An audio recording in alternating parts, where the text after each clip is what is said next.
So it's great to be here and talking to Jerry. Um, First of all, of course, because it's a very important book, but also a very difficult book, and also a topic that one doesn't really think about. This is not a subject that one ever wants to go to even bring it up or talk about it, whether it's within your family or with your friends or whatever. So that is one. And secondly, the title that you have, A Good Life. So does it also mean that a good life should lead to a good death, or at least a death that is dignified and pain-free? Thank you, Preeti, for agreeing to do this. I know that it's been a difficult time and it's a difficult book, but it's not really, if you think about it for like 5 minutes. Life seems to be designed as a really bad joke. So you have your best periods when you're like, between 1 and 10, when you have no responsibilities, you're looked after if you're generally one of those lucky few to have a stable family, and then things seem to get bad towards the end. So none of us are going to have a happy end. We're all at some point going to face death. Now the point is, you said people don't want to talk about it. I remember, I think because if you are someone who is at all interested in what living or being is about, you're also considering what end of being is about. So I remember Arundhati and I, Subramaniam and I, once took a cousin of hers, an Australian cousin, to meet a couple of artists. And 10 minutes into the conversation, we were talking about death. And we were talking about it in a manner that was both dispassionate and impassioned as well. We were looking at various faith systems, what they thought about death, how they considered death, etc., what our fears and our things were about death. And so really, as you get older, your friends begin to go. And the origin of this book is in the death of a friend. Again, a friend that Arundhati and I shared, Melli Gobhai. And he was a wonderful man. He was a painter. And he left in his will, he divided his assets into 4. 1/4 would go to children's charities, because he knew I was interested in working with children, and I'd worked with children for many years. 1/4 would go to artists' charities, because he was an artist. 1/4 would go to a veterinary hospital where he once saw a very happy buffalo, because he liked buffaloes, and this happy buffalo convinced him that hospital should get some money. And the 4th was to his family. When I was doing my and the first check we wrote for the veterinary hospital was 1 crore rupees. So I realized that I had a responsibility to this money, and I started asking around about, what do you think I should do in education, health, etc. And one of my friends, Naresh Fernandez, said, why don't you go to Wadia Hospital, where they have palliative care for children, a ward called palliative care for children. And it struck me with the force of a blow. Children die.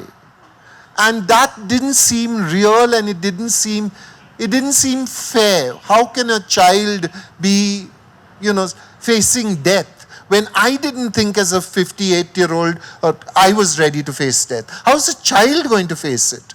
And but I went to meet the hospital very, very reluctantly, and the doctor who was in charge immediately won my heart, because she said, if you have a big amount of money to give us, please don't give it to the hospital, because they'll buy a machine. And that machine, they will insist on pushing all the children through the machine, because once you have a machine, you have to play with it. It's like if you buy a gun, then you've got to shoot someone, which is why you don't buy a gun. So don't give it to the hospital. Instead, help us to give us the money to hire a librarian. And because we have so many books and toys, and the children can't access them, let me hire someone who can go and talk to those children, work with those children. And I thought, what about this do I not like, right? Books, library, and that feeling. Because my belief is, if you feel well, you heal well, right? So a child who is engaged, whose mind is active, who is thinking, who is laughing, who's thinking about a world outside that hospital bed, is going to be in a better place to heal, right?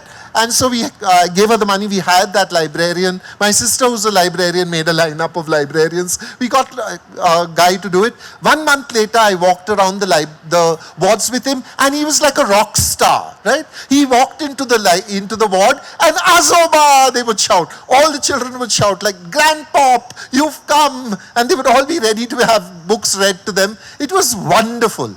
So I came downstairs and I thought, well, I've done something, like you feel a chuck, yeah, I've done something good. And she said, tomorrow morning, there is going to be a workshop on washing dead babies. Would you like to come? And my instant response was, no, I don't want to come. I don't think I can handle this. But also I have also this belief that where you feel an instinctive no is probably hiding a yes, you should do this.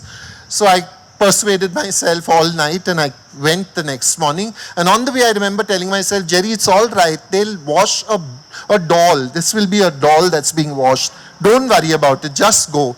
I walked in and that Irish nun who was doing it beautiful was washing a real dead baby.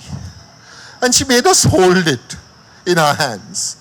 And she talked about respecting this small life that had, for a short, brief period, illuminated all of us. And she told us, the way she did it was so lovely. I was very deeply moved. I was crying, and when you're crying, there's that remnant of machismo where you want to hide the crying. But I realized everyone was weeping. The ayahs were weeping, the ward boys were weeping, the doctors, the nurses, everyone was crying. And as I walked out, one of the ayahs said to me, you know how we used to do this before? We used to take a bucket full of water, put some Dettol, put the baby's body inside and shake it like that in the Dettol and then give it to the parent. And we have done so much wrong. I don't want to do this. And suddenly it occurred to me that this is now a gentling of medicine that we are talking about. Because medicine to begin with was about gentling, right? Medicine was in the hands of women.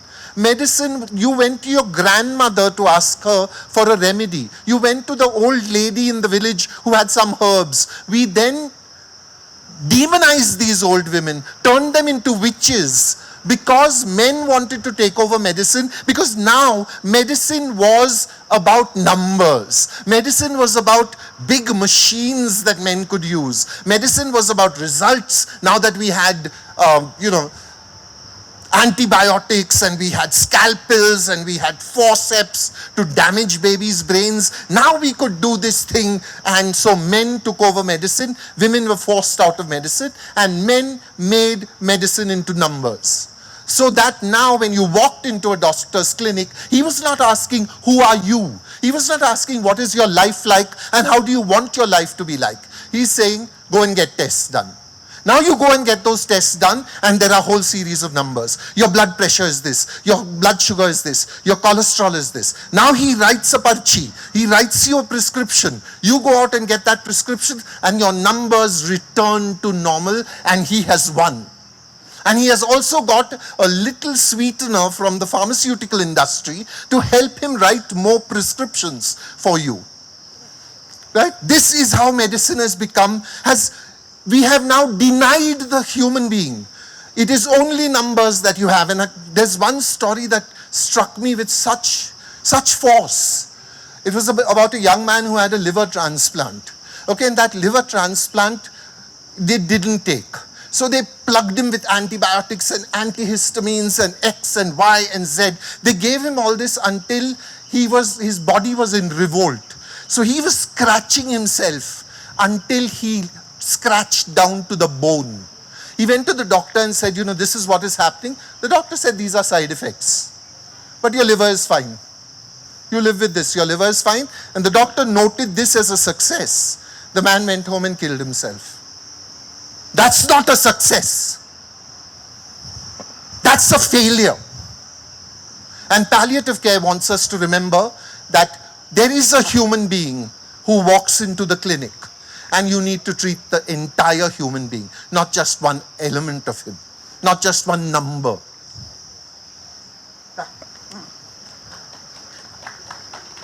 Yeah. No. Yeah. Sorry, No, I'll anyway. stay here now. No, but I said it was difficult, the book and the reading of this book. But also important is because it did answer so many questions. And I think that a lot of us have these questions and they remain unanswered until somebody that you love, somebody that you care about hugely, finally is in that place, is in that hospital with this completely uncaring doctor who is making prescriptions and prescribing 100 tests. And at some point, even as the outside person, meaning you're not the person who's suffering, but you're watching a loved one suffer and go through all of these things, knowing somewhere in your head that is not really going to help. And then at that point, you want the doctor to actually tell you the truth of what's going to happen and is this really important and should we really do it? And with us, or with me specifically, it came about 6-7 years ago when my father passed away.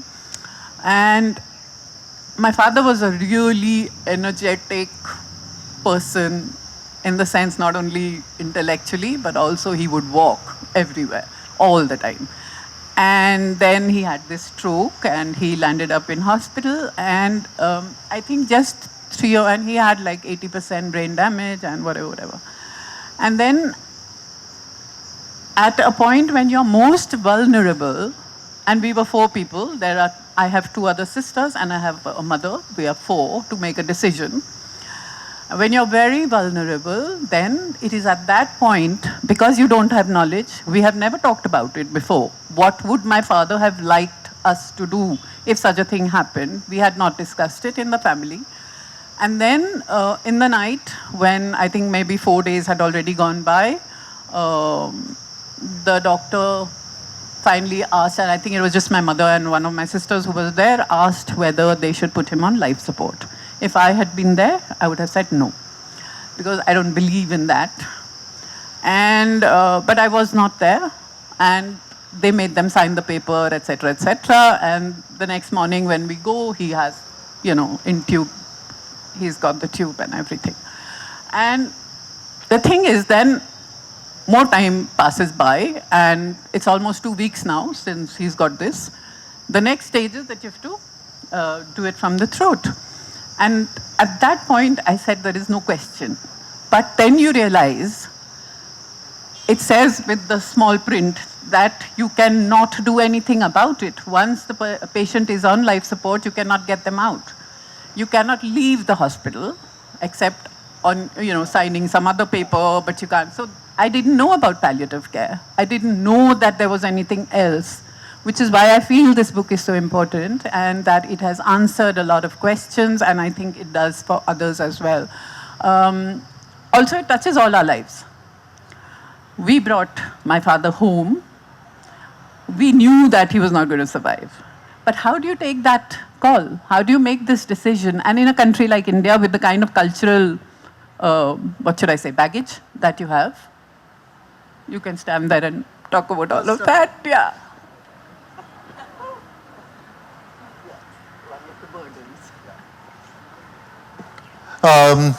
Because all of us need a hug at some point, but also because I think, the whole of palliative care started with a love story. It started with a 6-foot woman who was, she was a very kind of aristocratic woman, but the First World War had broken out and she wanted to help. She wanted to do something, so she became a nurse. But with tall people, the problem often is the back, right? So she was turning a patient in the bed and she sprained her back so badly that she could no longer be a nurse, but she wasn't going to let that stop her. So she became almoner, which is basically a psychiatric social worker. And then when she started working as a psychiatric social worker, she went to a social worker, she went to a hospital and found that in the ward where the cancer patients were, the patients who were beyond help, beyond medical help, were pushed to a corner of the ward where they were allowed to die in pain. She went to that corner of the ward because that was her spirit. She went to the abandoned corner of the ward.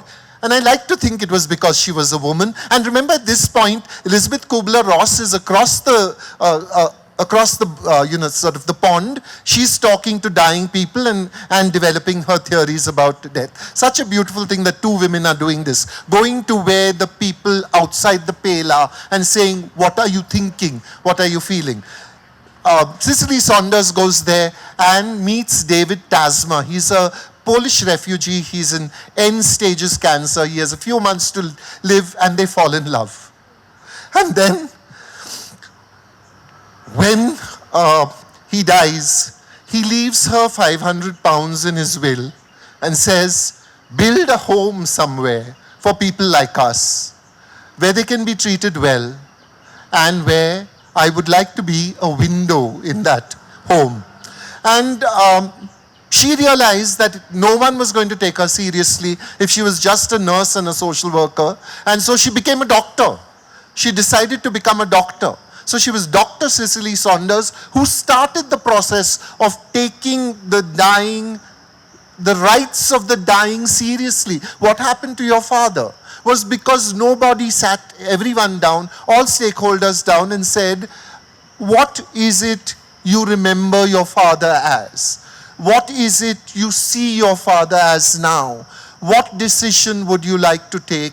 And this is the evidence. We have an 80% stroke damage. He is never going to walk again. He's never going to talk again. He's never going to be that wonderful, exuberant, lively man you knew. What would you like for him now? They never asked you that question. They don't ask you because there is no time in our medical system for human beings and for human questions like this. So we're going to have to think of these questions ourselves. Each one of us is going to have to decide and to leave a living will. Leave it behind to tell your family, do not resuscitate, do not put me on life support. There's a wonderful story that Dr. Rajam Iyer told me about her parents. Her father had a terrible stroke, and at one point, because she's a doctor, the doctors told her, I don't think there's anything much we can do, but we can put him on life support. She said no. She took him home. They sang, they cried, they prayed, they remembered, they kept him on. Her mother insisted on feeding him. She didn't want to feed him. She said, just water, let him go. But they did, and a few days later he died. In the most beautiful way possible, in his home, surrounded by love, surrounded by the memory of people who loved him, and he went. A week later, her mother developed pneumonia, and she took her to the ICU and put her in and put her on a ventilator. So her mother came back home and said, you did this for me, you didn't do that for your father? She said, because you could be cured. I wanted you to be cured, but he couldn't. And so this is the choice that we now have because of medical science. Do you want to go surrounded by love in the place that you've always lived, in the place that you've loved, where there is love, or do you want to go in an ICU? Cold beyond belief, because the temperature in the ICU is not adjusted to the human being. It is adjusted to the machine. The machine wants to be cold, so you have to be cold. You will be woken at 4 in the morning to have your temperature taken. You will be sponged whenever the ward has to be sponged. Your family is looking at you through a glass, hoping to see your face. They are not even allowed in. Is that how we want to die? Is this what we created medical science to do to us? No. And therefore it is necessary for all of us to establish that we are actors in our own medical histories. My body, my treatment, I will decide. But also more specifically, why did you do the book? Why did they choose you? No, okay. Good question. You know, when I was finishing that workshop with the Irish nun, and I walked out of the hospital, I was awash in tears. And a young student of mine was walking in at that same time, and I said to her, what are you doing here? And she said, I'm writing a book about palliative care. And I said, wonderful. And I said, any help you need, if you'd like me to, talk to you about it or edit it for you or help in any way, I'm standing by, okay? Because I really thought, what a great idea, a book about palliative care. Like, really, we need this right now, right? And about six weeks later, I met her. And I said, "What happened?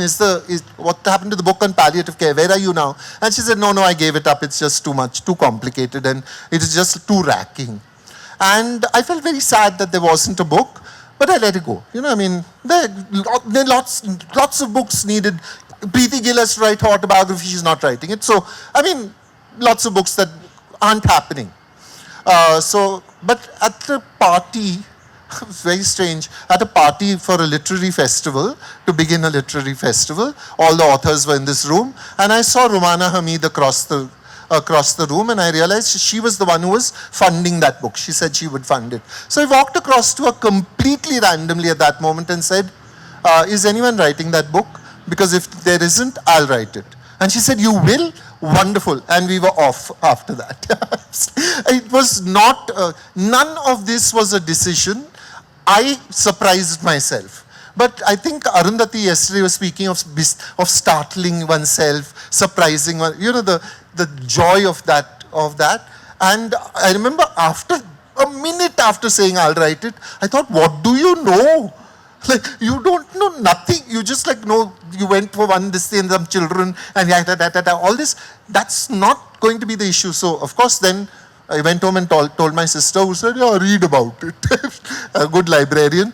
84 books later, read all of them, sort of kind of made up my mind what I can talk about, what I can't talk about. Just sketching it all out, and then started traveling. Man, everything you think you're preparing for, right? Like your research, you get to jettison. Because the stories are so fabulous. The ideas that, the way, a kid who will talk to you about the fact that he has 6 weeks to live, but wants to do his exam. Because the exam is a way of returning to normal. It's a choice. And everyone else is scratching their heads and thinking, if I had 6 weeks to live, I would not want to do an exam. But that's the kid's choice. He's part of that decision. He gets to decide. And the good thing is palliative care will make it possible for him to go and sit for that exam. Another kid who said he wanted a trolley. And he packed this trolley for his last voyage. And when his trolley was full of what he thought he needed, he went.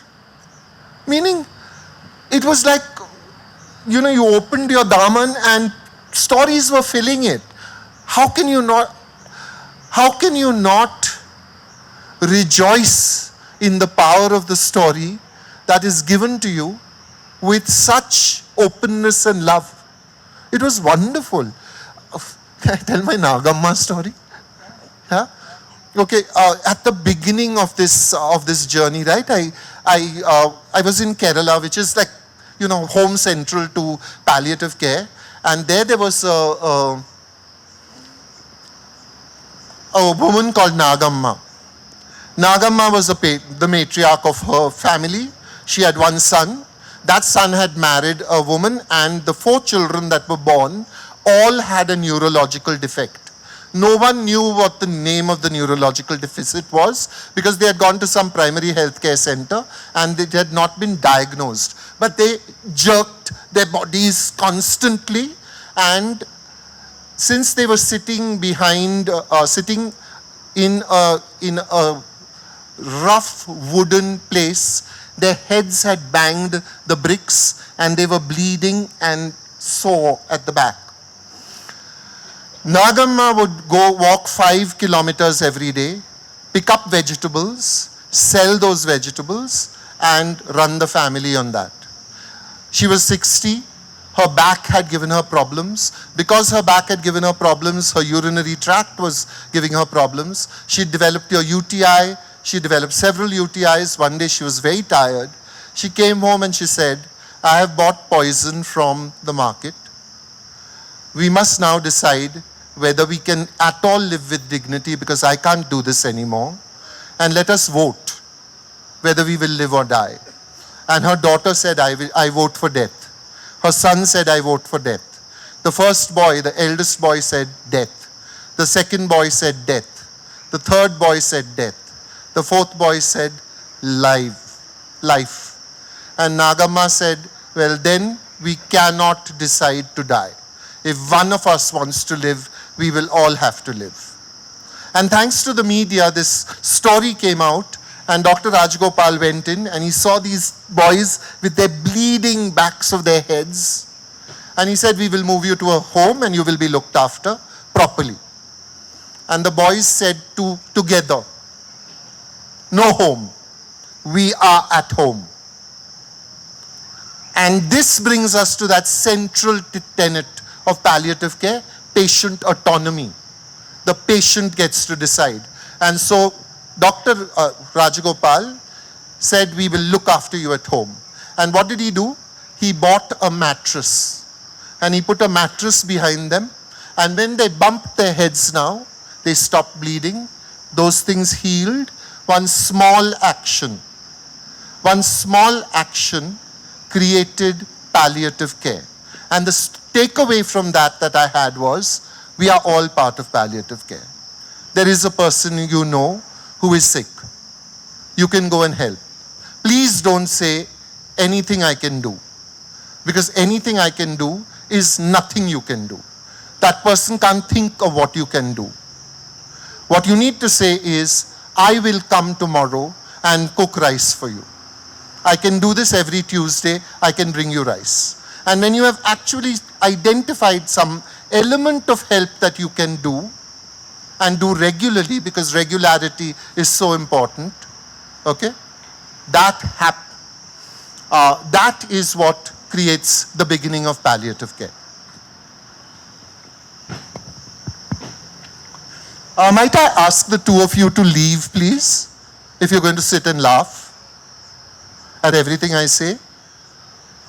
You can stay if you want to, but it really seems odd that I'm talking about people dying and in terrible pain and you're sitting and laughing at each other.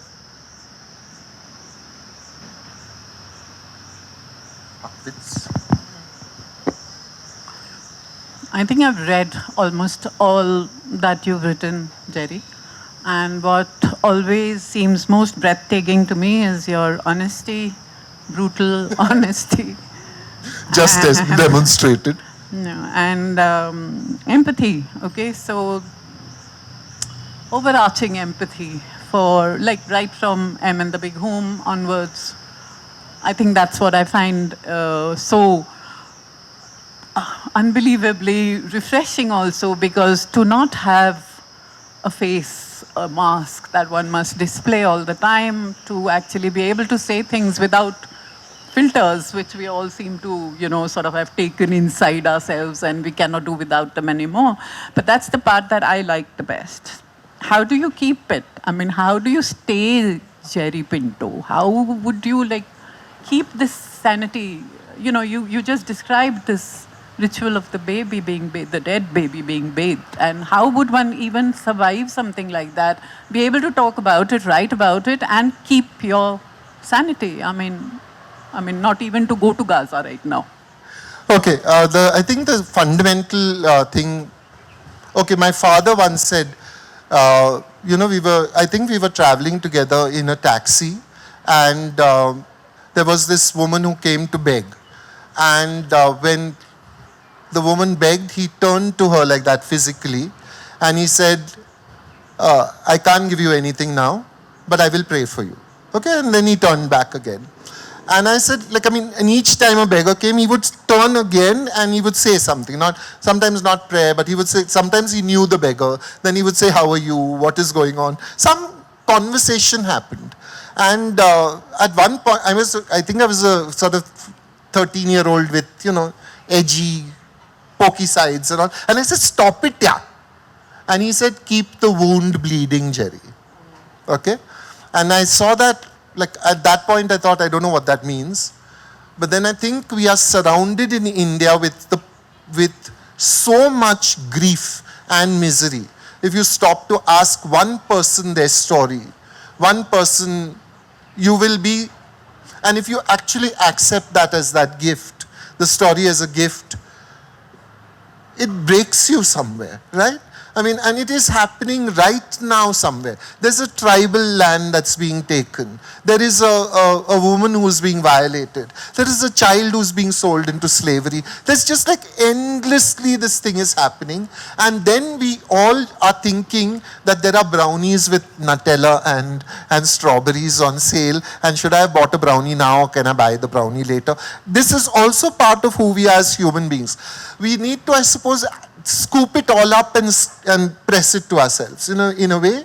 I don't know that I can do this all the time. I just exhibited a terrible lack of empathy when I shouted at those young people because I just thought, like, I don't understand who you are. But on the other hand, perhaps they have a reason to be the way they are. We don't know. I don't know. We can never know.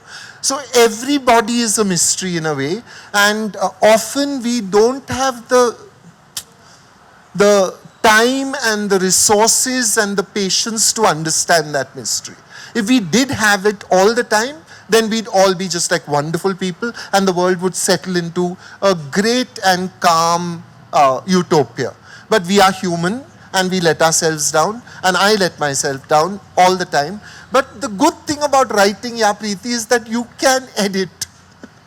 So you can take out the bad stuff and you can leave the good stuff there. So this person who drags around anger and guilt and probably misogyny and probably prejudice and all the things that we are prey to, right? And there is the writer who can take all that and examine it and say no, and can section it off and then write something else. We are all human and we are all prey to every ill and ailment of the human mind. But I think the only gift of writing is to become aware that this is who you are and to try and actively engage with with that part of yourself which you're not comfortable with, and to try and keep healing that self. And writing in that way is just extraordinarily healing in some way. So I'm really sorry. I apologize to the two of you. I'll come and apologize later also, but I'm sorry. Yeah. I think that, I don't have more questions. Okay. Anyone has a question, you can go ahead. Yeah. Chetri. So we know that palliative care really is the end of life. No! No, I mean... Okay. Yeah, thank you so much for that. I'll rephrase. Palliative care is not the end of life. Take this example. Just a moment, Chetri. You have a child who is diagnosed with diabetes. He is 8 years old. Tomorrow he must go with that diagnosis and his whole life has been changed. He has to go to school, and when someone has a happy birthday and they come and they put one sweet on every desk, he has to say, no, I can't take this sweet. I have diabetes. Who is helping him make that change in his life? Who is helping, guiding? You cannot tell a child, now you have diabetes, stop eating sugar. End of story. From age 1 to age 8, sugar has been sympathy. Sugar has been love. Sugar has been joy. Sugar has been part of Christmas cake, birthday cake, celebration, dessert. It's all been sugar. And now he must not do it. How does he do it? So palliative care starts with any life-limiting diagnosis. A mother who has a Down syndrome baby in her hand, how does she deal with this situation? How does she navigate this life? What can she expect properly from her Down syndrome child, and what can she not? Who else has Down syndrome children? If they can be linked up together, she can learn so much more than any book will ever tell her, that any doctor will ever tell her, because this is lived experience that is talking. A group of children who have diabetes, if they are brought into a group and they are given the opportunity to talk to each other, they are much better equipped after that to deal with this life-limiting diagnosis. So part of palliative care is the recognition that the doctor can't do it alone. It is everybody doing it and the community also doing it. The people who are suffering doing it, the people who have, the caretakers doing it. How does a caretaker deal with this? If tomorrow someone has a paralytic stroke in a family, who is the person who is going to look after them? The woman of the family. It will always be that bahu. It will always be that daughter-in-law, that mother-in-law who has to take the burden. Now she must clean, she must cook, she may probably have a job, and she has to look after this old man. One day she wakes up and she thinks, and she may even say to him in her age, why don't you just die? It's a very human thing. But immediately after she has said that, grief fills her, remorse fills her, regret fills her. How is she to deal with this? She deals with it better when palliative care brings a whole bunch of people into the room and everyone says, I've been there. I said the same thing. I felt the same thing. Don't worry. It's human. It's part of who we are. It's all right. So thank you, Chetri, for asking that question. It is not end of life. Again, even if you have cancer and you're 75 years old, when you get your diagnosis of cancer, the palliative care team should come in at that point. Because at some point, the doctor whom you have relied on, you have depended on, is suddenly going to hand you over to another doctor, another team. You have never met this team before. You've just been told that there's nothing left, and now suddenly a new doctor will take over. You feel abandoned by that doctor. You can't trust this doctor. If that doctor has already been part of the system that is curing you, if that nurse has already been coming to your home, you can segue easily into the palliative care state. So palliative care should begin with the diagnosis, and no cancer hospital, no nephrology unit, no stroke unit can be considered complete until it has a palliative care unit that is actively working, because it's not just the disease, it's your life. And to live that life properly, I've attended such wonderful moments. Parkinson's patient says, all I want is to drink my coffee on my own, but my hand shakes too much. And the palliative care physiotherapist says, weighted cup. Here is a weighted cup. Heavy cup, put coffee in it, now hold it. Suddenly the weight of the cup stabilizes that hand. Suddenly he can drink his coffee on his own. His face is like joy. And as he's drinking, he says to that woman, I'll also develop my biceps. Such a nice heavy cup. What a wonderful thing it is to live, because at the end of life also what we need is dignity. We forget so often that it is dignity that is important. And just the definitions of dignity I heard. I want to go to the temple again. I want to put on a sari. I want to go to the toilet on my own. I want 5 minutes when no one else is in the room with me, because all the time these carers are here. I want to. And these are definitions of dignity that we need to respect for other people, because we would like dignity ourselves. It's something we don't think about at all. But to depend on everybody, even people who love you and are doing good service for you happily and warmly, but you are feeling that loss of dignity. Sorry, Chetri, is there something you wanted to answer? Anything else? Any other questions? I know it's time for lunch, and lunch can often be palliative care as well. Yeah? No? The book is available. Please feel free to buy it. Any questions that you have during the course of the day, if you see me around, this purple kurta is very recognizable.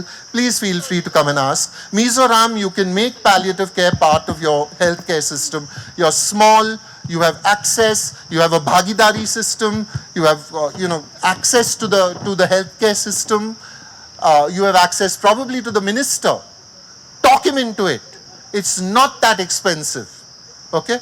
And if we now, in the fullness of our health, invest in palliative care, then when we need it, it'll be waiting for us. How much better does it get? Thank you all very much for your attention and for your time. Thank you, Jerry. That was very, very important, just as the book is.